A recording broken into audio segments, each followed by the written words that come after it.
लालची चौकीदार। एक गांव में एक कवि रहता था। वह बहुत अच्छी अच्छी कविताएं लिखता था। कवि के चर्चे दूर दूर तक थे। जब वहां के राजा को यह बात पता चली तो उन्होंने कवि को अपने दरबार में बुलाया। कवि अगले दिन महल के बाहर पहुंचा। महल के चौकीदार ने बोला, तुम कौन हो और क्यों आए हो?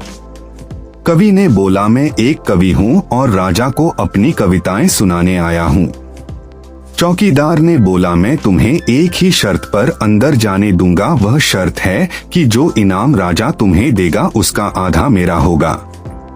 कवि ने कुछ सोचा और कहा, ठीक है।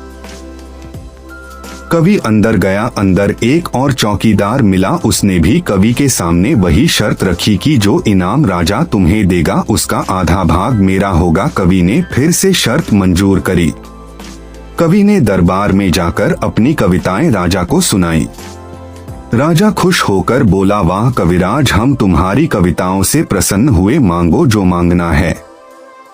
कवि ने बोला, महाराज मुझे 100 कोड़े चाहिए। क्या आप मेरे साथ एक सिपाही को 100 कोड़े की अनुमति के साथ भेज सकते हैं?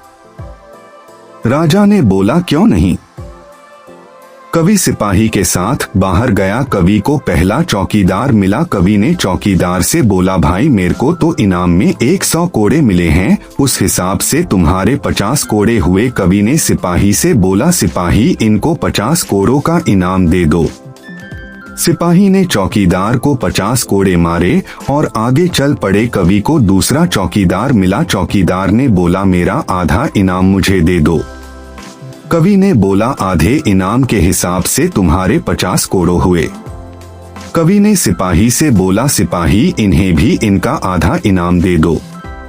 शिक्षा लालच बुरी बला है।